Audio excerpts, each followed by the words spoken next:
tagumpay o kabiguan, ng ligaya o lungkot. Kaya marapat lamang na tanggapin si Jesus bilang tagapagligtas at Panginoon. At matapos yun ay panariwain ang katapatan at paglapit sa Kanya bawat araw o day by day. Ang day by day ay naglalayong umalalay sa pang-araw-araw na pamumuhay. Narito po si Kuya Ed Lapis sa mensaheng pinamagatang The Strength and Wisdom of a Woman.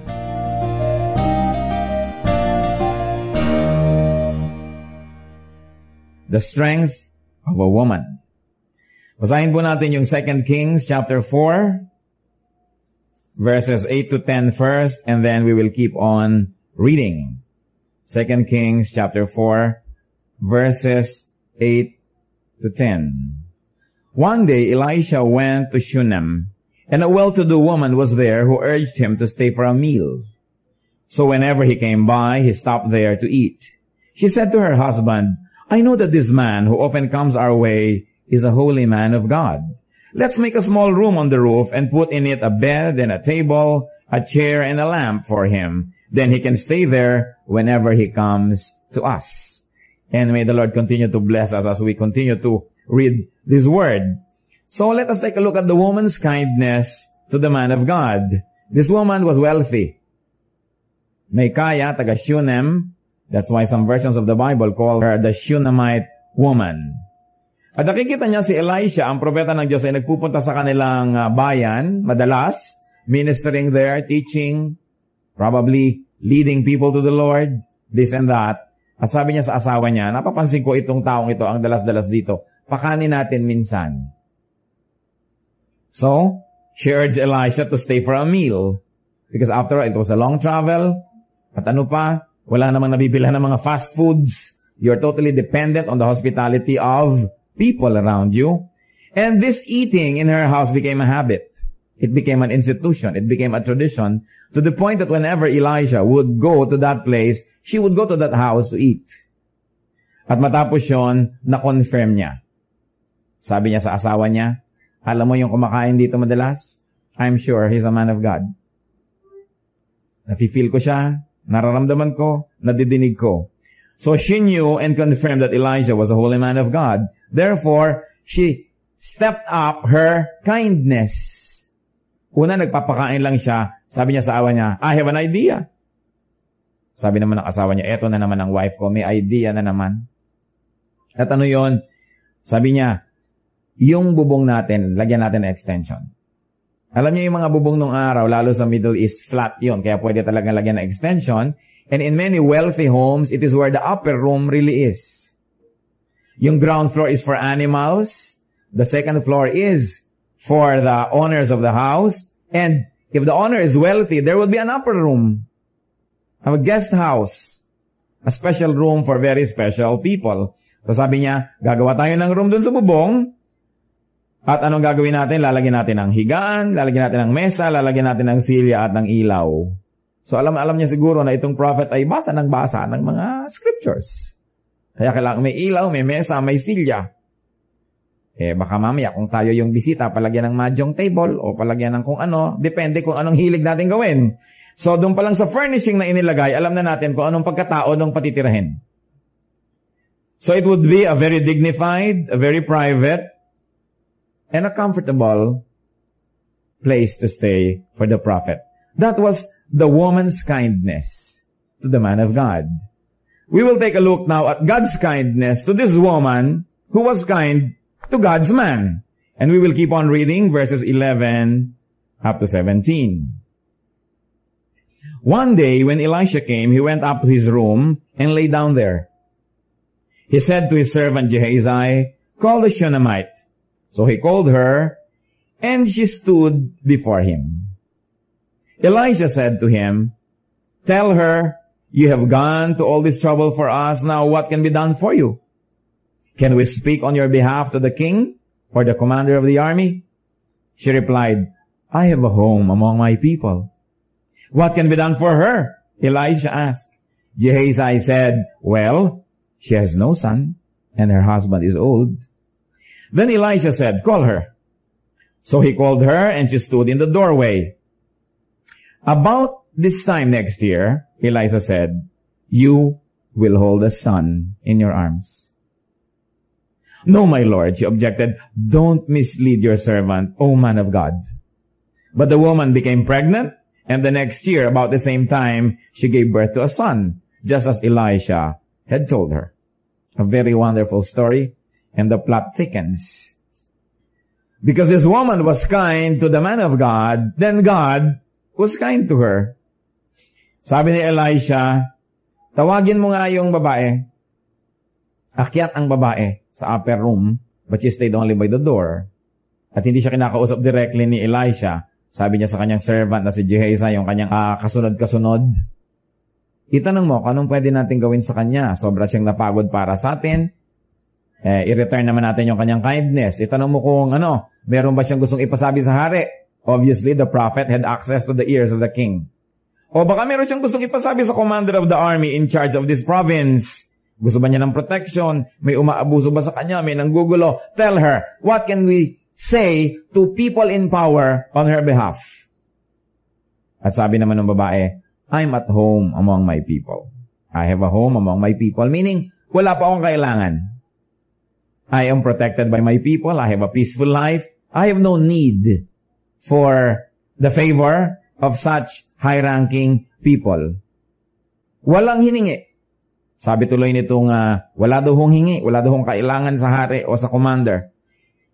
Ano kaya ang kailangan ng babaeng yan na pwede naman natin maibigay? Obviously, just Gehazi was doing his homework, magaling na assistant. Wala hong anak, at ang asawa ho may edad na. Itawagin mo. Tinawag uli ang babae, nakatayo sa may doorway. Siguro si Elisha ay medyo nakasandal doon sa kanyang higaan, whatever. Sabi niya, "Anong buwan ba ngayon?" "Nobyembre." O mga ganitong panahon sa isang taon, meron ka ng kilik-kilik na anak.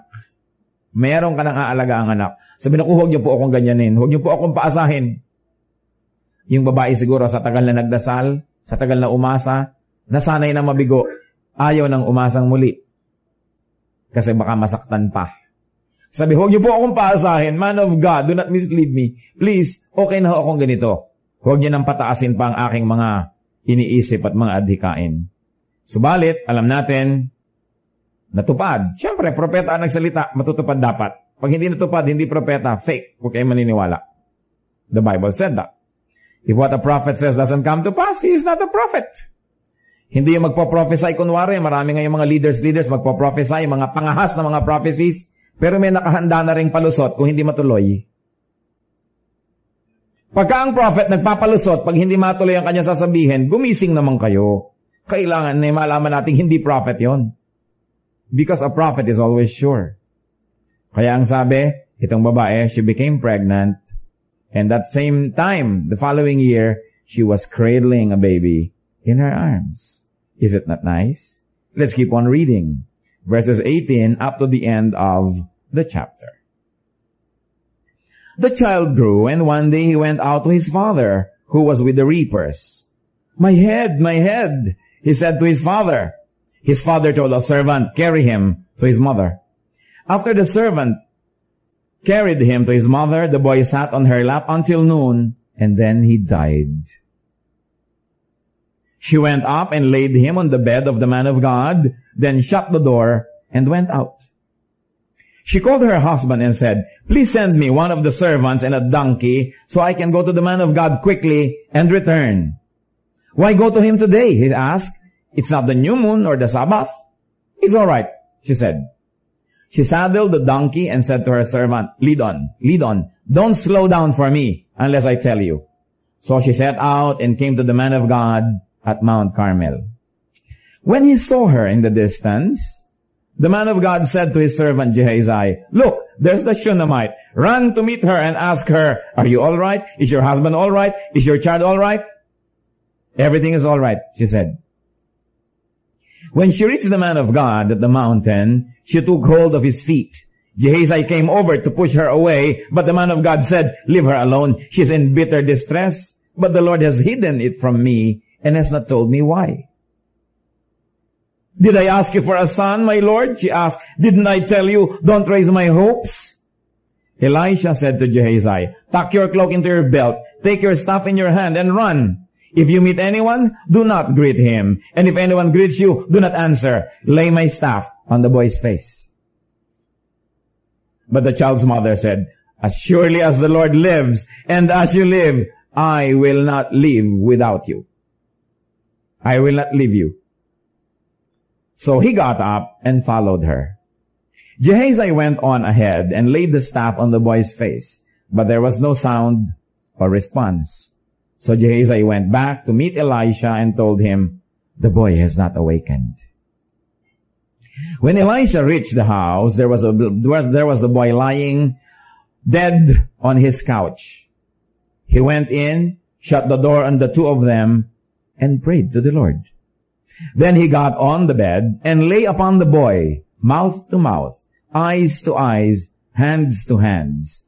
As he stretched himself out upon him, the boy's body grew warm.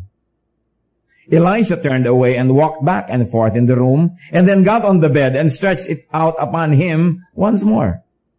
The boy sneezed 7 times and opened his eyes. Elisha summoned Gehazi and said, call the Shunammite. And he did. When she came, he said, take your son. She came in, fell at his feet, and bowed to the ground. Then she took her son and went out. And may the Lord really bless us through this very, very beautiful story. Very, very moving. This panorama of human emotion and the strength of a woman. Let's take a deeper look at the strength, the wisdom, and the faith of this woman. So the child grew. Can you imagine waiting for a child for so long? Halos lahat ng kinikimkim mong mga pag-ibig, mga gusto mong pagmamahal na hindi mo maibigay, ay bigla mong ibubuhos. Pagkatapos, isang araw, dumaing ang bata, masakit ang ulo, at siya ay sumandal sa kanyang nanay, at nung tanghali, namatay. Can you imagine having your son die in your lap, in your arms? Let's look at the strength of this woman. Hindi siya hinimatay. Walang kwenta sa mga babae yung hinihimatay. Walang precedent sa mga mahuhusay na babae sa Biblia ang hinihimatay. She carried the dead boy by herself to the upper room. So obviously, they were on the second floor.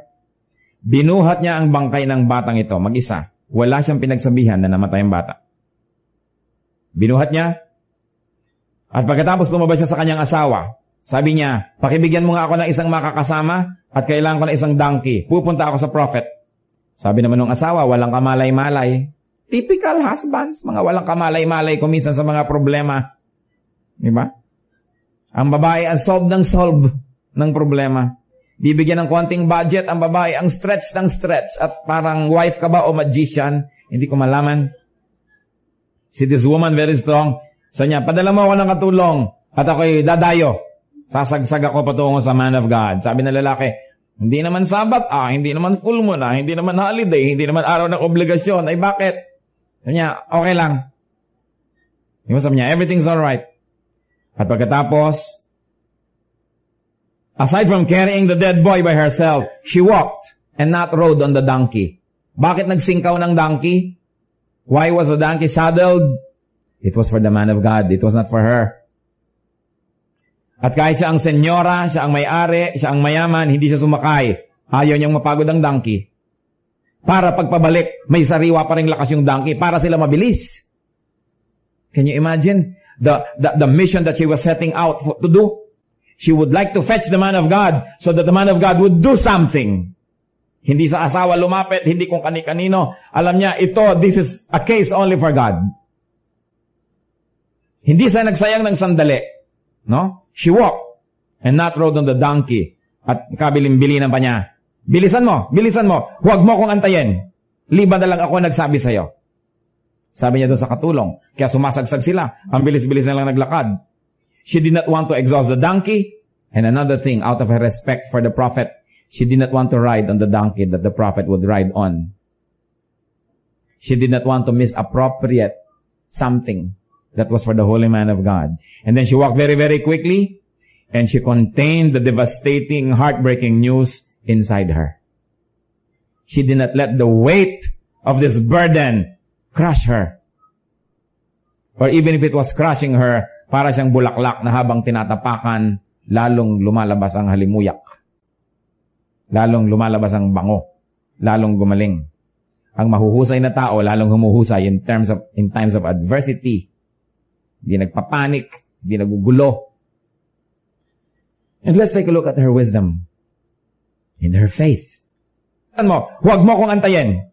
Liban na lang ako nagsabi sa'yo. Sabi niya doon sa katulong. Kaya sumasagsag sila. Ang bilis-bilis na lang naglakad. She did not want to exhaust the donkey. And another thing, out of her respect for the prophet, she did not want to ride on the donkey that the prophet would ride on. She did not want to misappropriate something that was for the holy man of God. And then she walked very, very quickly, and she contained the devastating, heartbreaking news inside her. She did not let the weight of this burden crush her. Or even if it was crushing her, para siyang bulaklak na habang tinatapakan, lalong lumalabas ang halimuyak. Lalong lumalabas ang bango. Lalong gumaling. Ang mahuhusay na tao, lalong humuhusay in times of adversity. Hindi nagpapanik, hindi nagugulo. And let's take a look at her wisdom. In her faith. She would tell nobody about the boy's death. Not even her husband. Not even Gehazi. Because she didn't want to waste time. Siyempre, marami kang paliwanag. Alam niya naman pag may patay, pupunta sa may ataol yung tao. Ikaw namang namatayan, para kang sirang plaka. Anong ikinamatay? Ganito, ganyan. Kailan pa namatay? Ganun. Naku. Kala ko pa naman mag-a-abroad dyan. Parang natutulog lang. Mga alam niya naman kung ano-anong mga nonsense pag may patay. Meron ba naman natutulog na nakabarong Tagalog at may bulak sa ilong? Nonsense. So she did not want to go through the nonsense. At saka hindi, it would become irreparable and irreversible kung nalaman na ng mga tao na matay. Paano nga naman kung nabuhay ulit? Hindi na itatratong normal kahit kailan ng mga tao dahil parang momo na yung bata. Ang galing niya. Kahit nagkaroon ng crisis, ang isip niya buo. Matining ang loob. Ganyan ang mga Pilipina, ang totoo, matitining ang loob. So, she believed that he could be raised to life again. Grabing faith. Grabing faith. So, she did not waste time, and she didn't want the death to become irreversible. And, why else was she wise? She approached the right person, the man of God. She walked very quickly and reserved the donkey for him. She did not permit subalterns to stop her. Sabi ni prophet, nung malayo pa, yung Shunammite na lagi nagpapakain sa atin, ayan, dumadating. Dali, tumakbo ka, salubungin mo. Itanong mo kung anong problema. Kumusta ba? Siyempre, hindi naman yan pupunta rito ng walang dahilan. Pumunta ang Gehazi. Sabi niya, okay lang. Hindi niya pinansin. Tuloy-tuloy siya. Hindi na naman siya nag-aksaya ng oras. Dahil ano naman ang katuturan na malaman ng katulong yon? Marami mga tao hindi nakakarating doon sa dapat puntahan. Clerk lang napigil. Security guard lang napigil. Not this woman. She knew her place. Now subaltern, no receptionist, no clerk, no security guard will stop her. She will get to the top man. Husay. Nobody could stop nor delay her. And then she brought her case before the prophet and gave vent to her sorrow, the anguish, the storm that was in her heart. Hindi naman masama na mag-express ng sorrow. Hindi masama na mag-express ng anguish. Piliin nyo lang kung kanino nyo sinashare. He was the right person to give comfort and hope and solution because he was the man of God. And besides, pakana niya na nagkaroon ng anak yun eh. Kaya sa kanya dinala. Sabi ngayon ng prophet, si Gehazi, sige, yung robe mo, abala lang yan sa pagtakbo mo, itak-in mo sa yung belt. Kapag nagmamadali sila, tinatakin nila yun eh. At tumakbo ka. Kung may babati sa'yo, huwag mo nang batiin. At huwag ka nang babati ng kahit sino pa. Tulad ng sinabi ni Lord, if anybody would greet you, don't greet them. Remember, he told his disciples that? Alam niyo kung bakit? Ang tradition sa Middle East, napakahabang batian. Pag nakita kayo, kumusta ka? Mabuti naman. Ikaw, mabuti. Ang nanay mo, kumusta? Mabuti. Ang nanay mo, mabuti rin. Ang tatay mo, mabuti. Ang tatay mo, ang haba. Kaya sabi niya, huwag ka na makikipagbatian ha, wala na mga chika-chika. Run!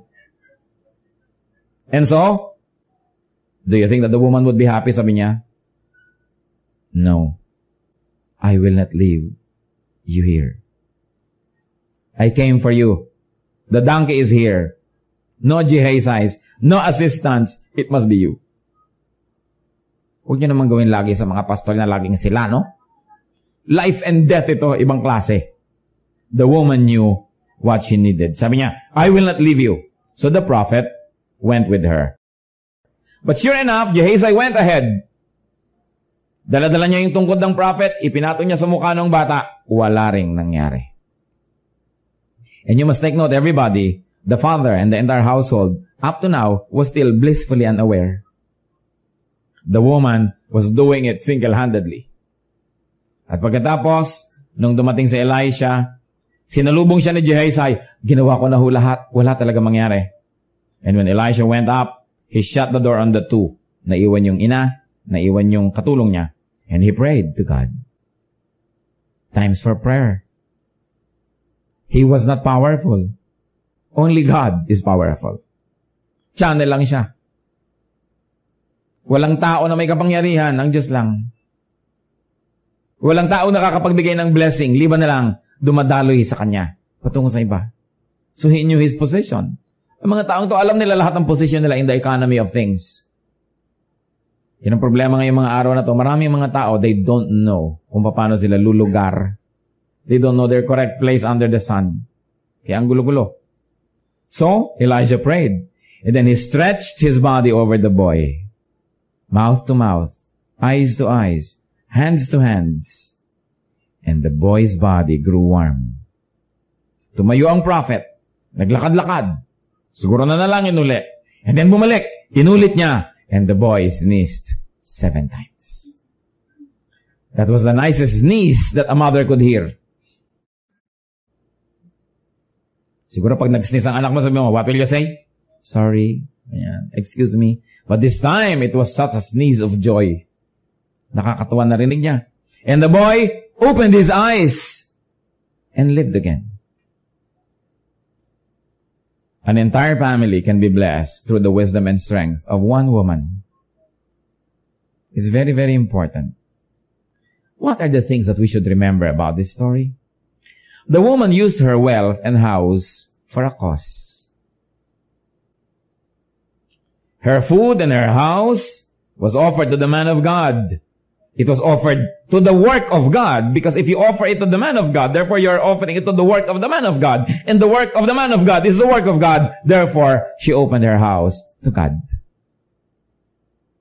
Sabi sa Romans 16:3-5, tungkol kay Priscilla, who also opened their house to the work of Paul. Sabi sa letter ni Paul, greet Priscilla and Aquila, my fellow workers in Christ Jesus. They risked their lives for me. Not only I, but all the churches of the Gentiles are grateful to them. And take note of this, brothers and sisters. Greet also the church that meets at their house. Can you imagine? There was a church that met at the house of Priscilla. And whenever Priscilla and Aquila were mentioned, Priscilla was always mentioned ahead. This is breaking Middle Eastern protocol. So talaga siguro ang husay ng babaeng ito. So niya, greet Priscilla and Aquila. Hindi naman natin sasabing Juliet and Romeo? It's Romeo and Juliet. It's Goryo and Tekla. Hindi Tekla and Goryo. It's Pepe and Pilar. Pero sabi niya, greet Priscilla and Aquila for me. She opened her house to the Lord.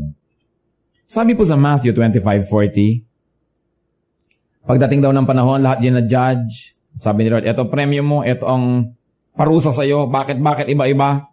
The king will reply, I tell you the truth. Whatever you did for one of the least of these brothers of mine, you did for me. Kung anong ginawa mo dito sa kalit-litan ko mga kapatid na ito, actually, you did it for me. And if we're going to read Matthew 10, verse 40 up to 42, he who receives you, receives me. Ang kausap ni Lord, yung kanyang mga disciples, ha? He who receives you, receives me. And he who receives me, receives the one who sent me, meaning the Father. Anyone who receives a prophet, because he is a prophet, will receive a prophet's reward. And anyone who receives a righteous man, because he is a righteous man, will receive a righteous man's reward. And if anyone gives even a cup of cold water to one of these little ones, because he is my disciple, I tell you the truth, he will certainly not lose his reward. Sabi ni Lord, kung sino man ang tumatanggap sa inyo, ay tumatanggap sa akin. At kung sino ang tumatanggap sa akin, ay tumatanggap dun sa nagpadala sa akin, the Father in heaven. Kung sino man ang tatanggap sa propeta, dahil siya'y propeta, he will get a reward called a prophet's reward. At kung sino man ang tatanggap sa isang matuwid, righteous man, dahil siya'y righteous, this person will receive an award called righteous man's award. At sabi, at kahit isang tasang tubig lang na malamig ang iabot sa inyo, dahil kayo'y mga disipulo ko, isinaalang-alang nila at inabutan kayo, I tell you, hindi sila mawawala ng gantimpala. Kaya itong babaeng ito ay pinagpala ng Diyos. Yung kanyang bahay na maganda, siyempre mayaman siya, hindi lang niya ginagamit to impress. Hindi lang niya ginagamit to display. Kung minsan, pag pinapaganda natin yung bahay, may handaan tayo, marami tayong handa, nililinis natin, dapat din nating i-check ang ating puso. Am I doing this to impress my guests or to please my guests? Magkaiba yun. And God knows our hearts. So this woman wanted to please the man of God, and her kindness did not escape the attention of heaven. Kahit ang laki ng earth, ang laki ng Milky Way, ang laki ng galaxy, ang laki ng lahat, no act of goodness, especially done to God's people, ever escapes heaven and heaven's attention. So, napakainam ng ipinakita dyan. At doon naman sa hindi gumagawa ng mabuti sa mga lingkod ng Diyos, sa Matthew 25:45, sabi ni Lord, I tell you the truth, whatever you did not do for one of the least of this, you did not do for me. Pag may tinanggihan kayo ng mga lingkod ko, ako tinatanggihan nyo. Kung may pinagkaitan kayo, pinagdamutan kayo, ako ang pinagkakaitan nyo, ako ang pinagdadamutan nyo. At hindi ito iniimbento ng mga preachers to benefit themselves. It is in the Bible. And Jesus himself said it. This woman was a blessing, therefore she received a greater blessing. And that's what she never had in her life. She gave what she had, she received what she did not have. Napuno ang buhay niya, nabalan siya. Because remember this, no one can ever outgive God. No one can ever outgive God. God can never be a man's debtor. Hindi papayag ang Diyos na may utang siya sa tao. So pag may nagbigay sa kanya, o pag may nagbigay sa kanyang lingkod, siya ang magpapalit. Siya ang magbabalik dahil at sa lagay may utang siya. Hindi niya yun papayagan. Another area that we should notice here, the woman, though rich and generous and female.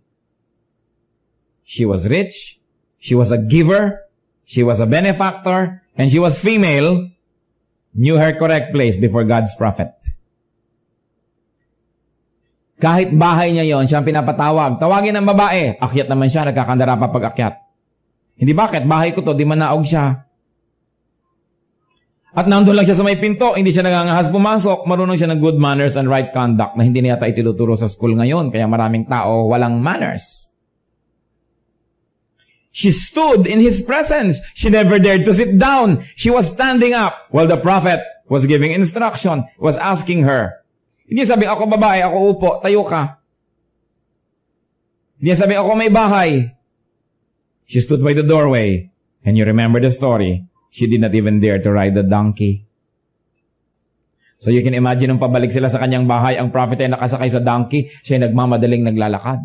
Umaalimbo kayang alikabok. Diba? Samantalang among her servants, siya talaga ang senyora. Siya talaga ang big time. But she knew her place. Nakakalungkot ngayon. Marami mga donors and benefactors who don't know their place. Magbibigay pero itatrato ka naman na parang akala mo alipin. Magbibigay ng konti pero akala mo kung sino. Magbibigay ng ganyan, pero kayabang-yabang. At inuobliga nila ang mga binibigyan. Minsan pag pastor ka, binibigyan ka. Naku, pag birthday niya, 2:00 ng umaga, nando ka sa bintana, kakanta-kanta ng happy birthday to you. Dahil donor to. Tapos sabihin, naku, huwag niyo gagawin yan. Diba? Nakakapanliit. Pero nababaligtad. Kung kayo ay donor, kung kayo ay mabuti, kayo nagbibigay, huwag niyong kakalimutan, sa Diyos lang yun galing, taga-abot lang kayo. I mean, don't be contaminated by pride. And don't ever think that you were the giver. Because all good and perfect things come from the Father. At kung tayo yung dinadaanan para mag-abot, salamat. Kasi pag humahawak tayo ng palayok, nauulingan din tayo. If the Lord would like you to be supportive to several people, binibigyan ka ng marami, nagkakurinig ka, natitira rin yung iba sa inyo. Nabe-benefitan tayo. Subukan yung isara yung channel, huwag yung iabot dun sa dapat bigyan. The Lord will still continue to give to those He likes to give. At ano nangyari? Kayo'y napuwera. Because you will no longer be the channel. There will be another channel. Mas nagbibigay tayo sa gawain ni Lord, mas dapat tayong maingat sa ating manners. Hindi akala mo kung sino yung pamilya nyo pag dumadating sa church, palibasa kalahati ng bubong kayo nagpagawa, at pag aalis kayo, dadalin nyo. Merong mga ganyan. They behave like peacocks. They strut about like peacocks just because they are donors. This woman knew her place. And, of course, what else? She was eager to respond to the prophet's call. Pag tinawag, nariyan agad.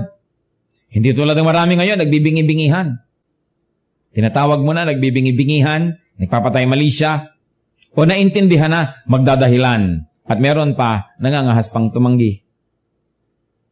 Samantala ang sabi ni Isaiah, sa Isaiah 6:8, "Here I am, send me." She was always willing. You know, it wasn't easy to have guests. Ngayon nga, pwede kayong tumawag sa isang food delivery kung may bisita kayo, solve ang problema. Pero hindi katulad ng araw, kailangan mong gawin lahat. Pero hindi siya nag-hesitate to do something good. What else? Wala siyang hidden agenda. Wala. Nagbigay siya ng nagbigay, nagpakain siya ng nagpakain, pinagawa niya yung kwarto, lingkod siya ng lingkod. Nung tanungin, teka, ano ba pwedeng gawin para sa inyo? Ay, I thought you would not ask ho. Pwede ho bang pakisabi niyo naman sa hari? Ganito, pwede bang ganyan, ganyan, ganyan? Hindi, wala siyang hinihingi.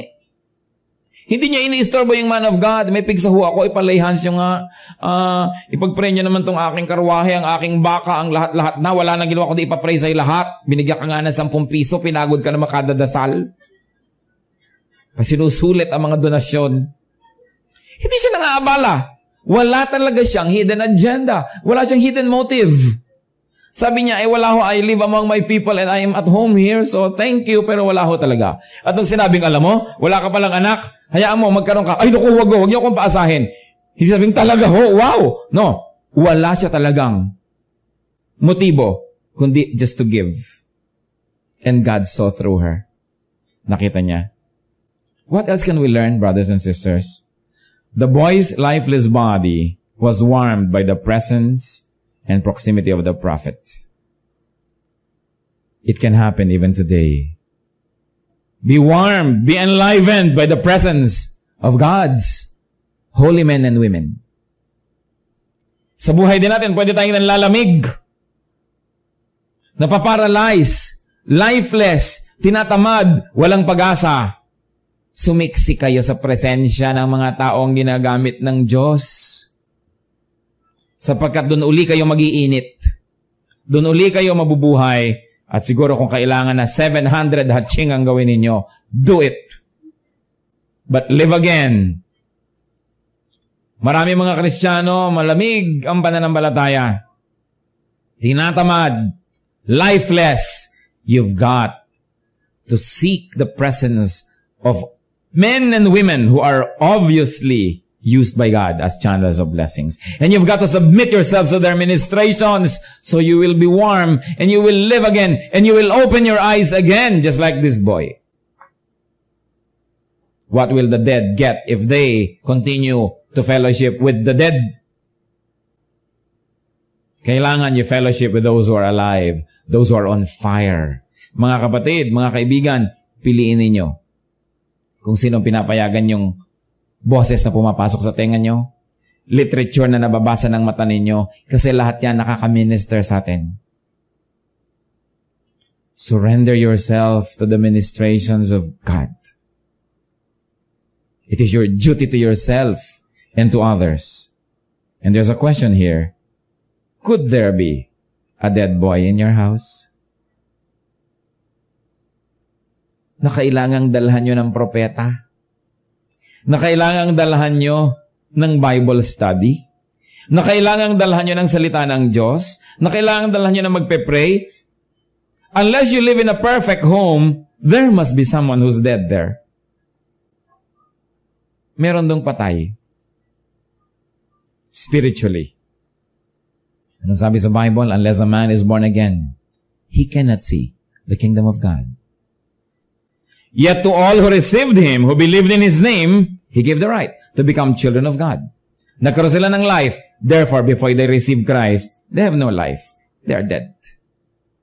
Kahit physically alive, inhaling, exhaling, nagbabasketball, kumakain ng marami, gumagastos, pero patay ang kaluluwa. If that is true in your house, take home a prophet. And it doesn't always have to be physically na you are really taking home a prophet. Come on, we should go beyond the metaphor. Lampasan natin yung talinghaga. Take God home. Bring God home. Open your home to God. Ang mga TV nyo, anong napapanood dyan? Dinadaanan ba yan ang mensahe ng Diyos o ng demonyo? Ang mga radyo nyo, anong naririnig? Ang mga tape sa inyong bahay, mga pinapanood, pinapakinggan, binabasa, pumapasok ba ang Espiritu ng Diyos o masasamang Espiritu? Somebody must be dead somewhere near you. Like this woman, be wise. Bring God home.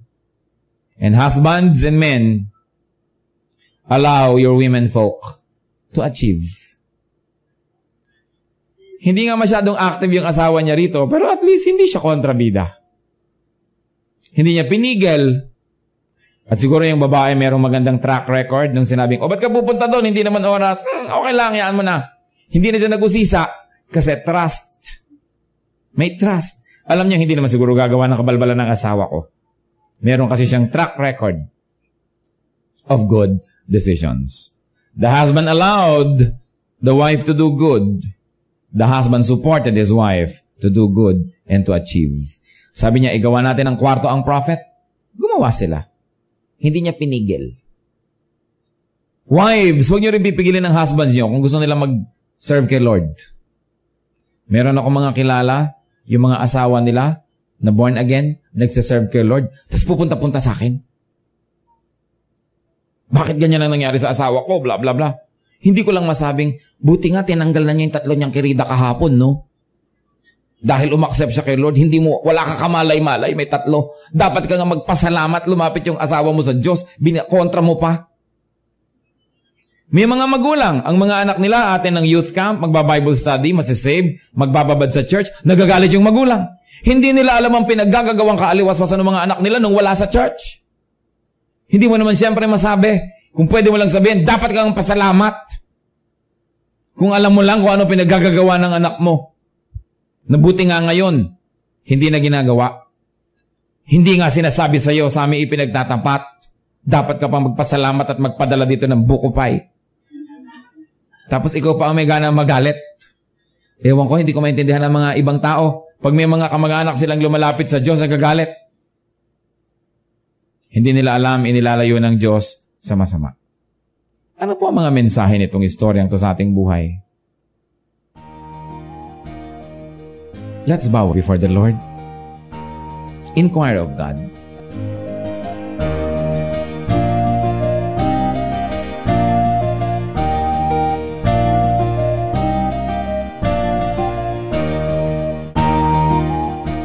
Ang katatapos pong mensahe ni Kuya Ed Lapiz ay pinamagatang The Strength and Wisdom of a Woman.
paglubog nito, ngalan ni Jesus papupurihan.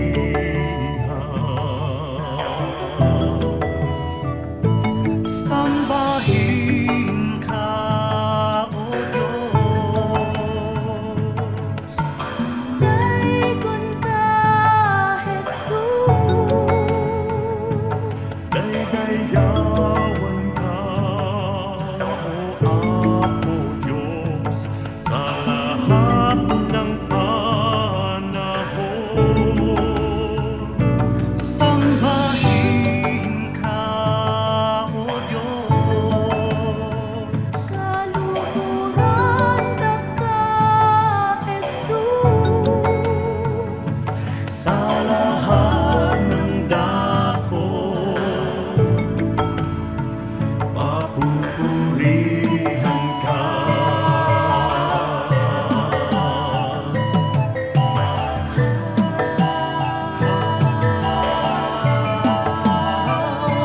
Sa pagsikat ng araw hanggang sa paglubog nito, ngalan ni Jesus papupurihan.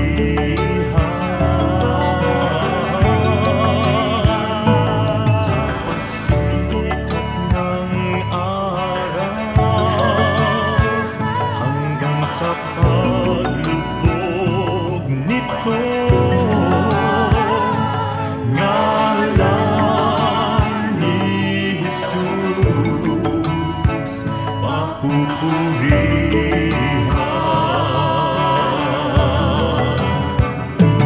Sambahin ka, O Diyos, daikon ka, Jesus, daydayawan ka, O Apo Diyos, sa lahat ng panahon. Sambahin ka, O Diyos, kaluhuran ka, Jesus, sa lahat ng dako, papupurihan ka.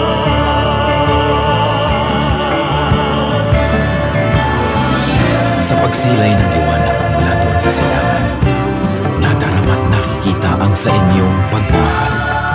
Lumalandas, humahawan, tumatanglaw sa aking daan, nangunguna, gumagabay sa aking bala ng kapwa. Sa pagdatal niyong gabi na malamig at mainam, akin namang nalalasap ang inyong kapayapaan.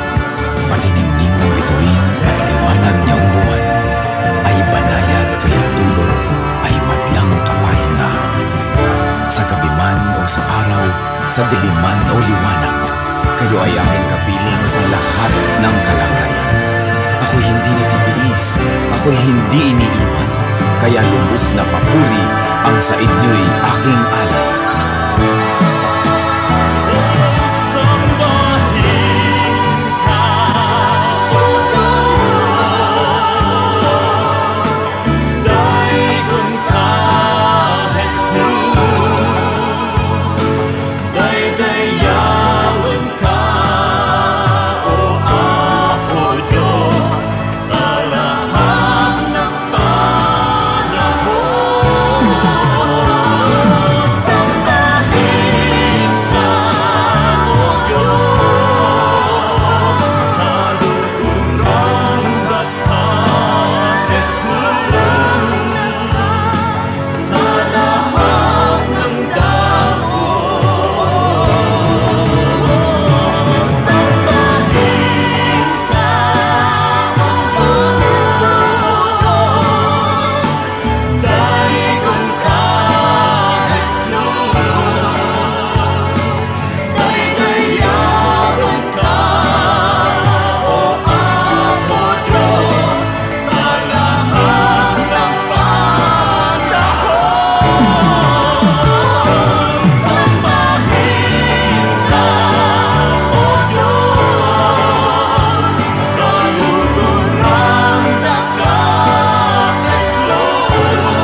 Saan nagugat ang pagiging matapang ng mga Batanggenyo?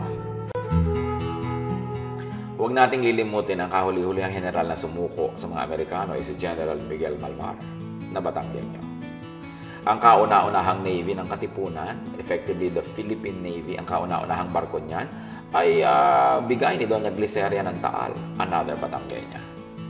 Huwag natin kakalimutan na ang tumahi ng unang watawat ng Pilipinas ay isa ring Batanggenya. No? Kaya pag inisip mo, pati sila apasible, napakarami mga dakilang Batanggenyo. At mga Batanggenyo talaga, lumaban niya sa mga Kastila, lumaban niya sa mga Amerikano. Kundi lang hinamlet ng mga Amerikano ang buong Batangas. Ang mga mamamayan na ikinulong sa mga plaza at pinapatay sa gutom para pasukuin si Miguel Malvar, hindi yan bababa at susuko. Pero dahil nangalahati ang populasyon ng Batangas nung Philippine-American War at inubos sa mga Amerikano dyan, babae, bata, matanda, napilitan si General Malvar, no, na sumuko. Kaya hanggang ngayon, kinikilala natin ang mga Batanggenyo na matapang.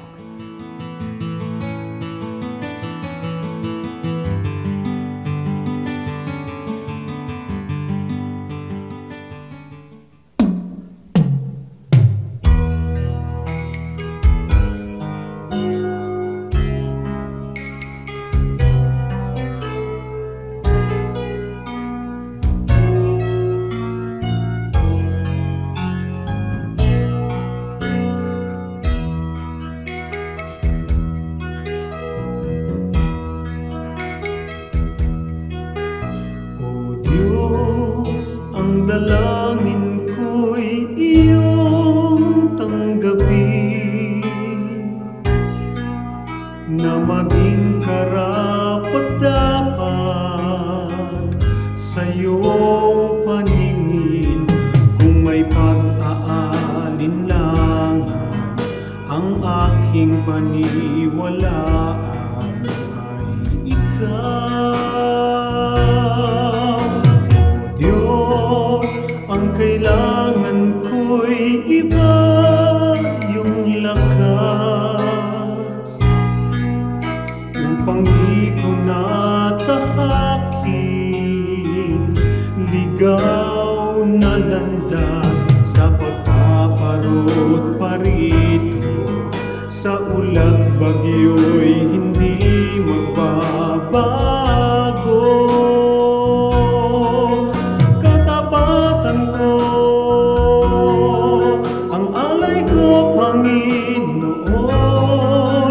Katapatan ko sa'yo'y panghabang panahon. Kahit minsan na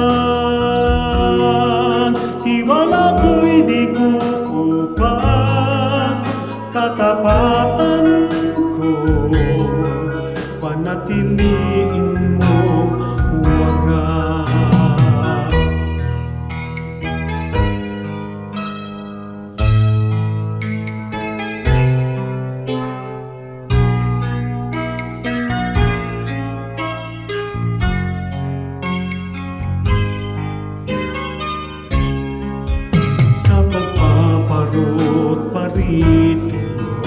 Sa ulat bagyo'y hindi magbabago.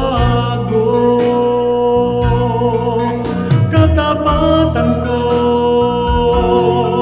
ang alay ko, Panginoon.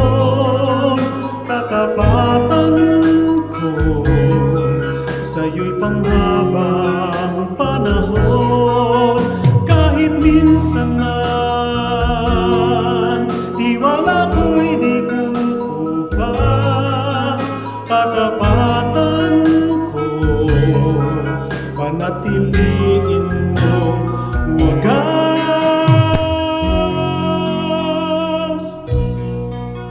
Panatiliin mong wagas.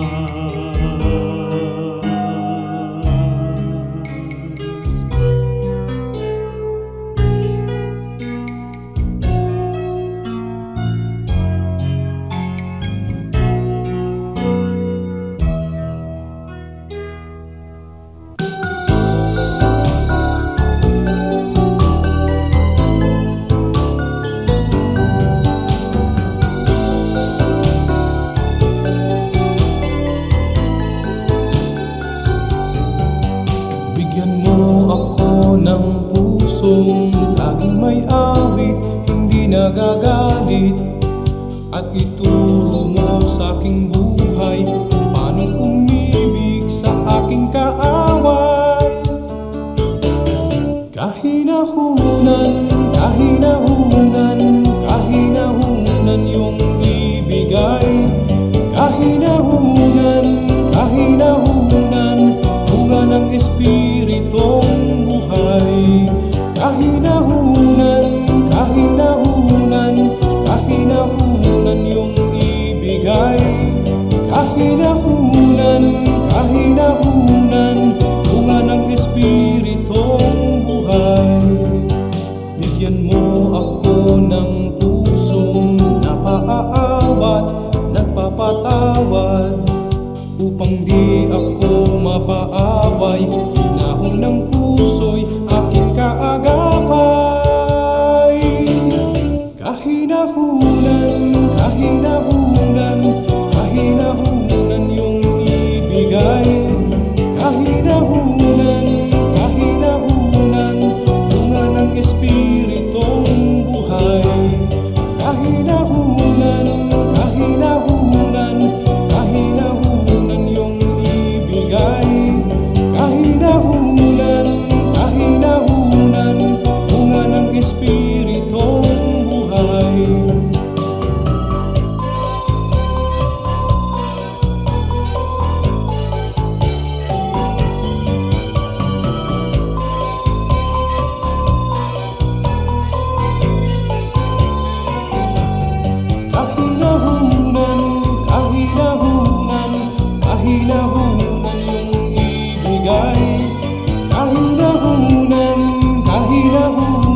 mga tukso'y tulungan mong pigilin ang sarili ko. Tulungan mo akong maging tapat sa'yo. Pagpipigil sa sarili, pagpipigil sa sarili. Kung nalulungkot at nalulumbay, magtiis at maghintay. Pagpipigil sa sarili, pagpipigil sa sarili. Ang ituro mo sa buhay ko, Jesus.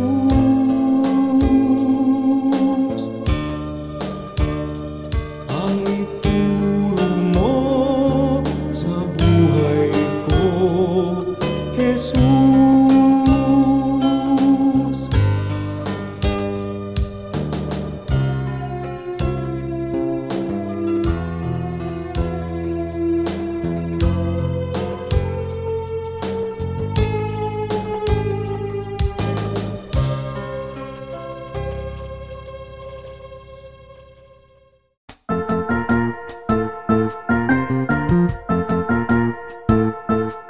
Oras na po para pansamantalang magpaalam ang programang Day by Day. Tayo po'y magsama-sama tuwing ika-6 hanggang ika-7 ng umaga, araw-araw. Magandang umaga po at mabuhay ang Panginoong Hesus!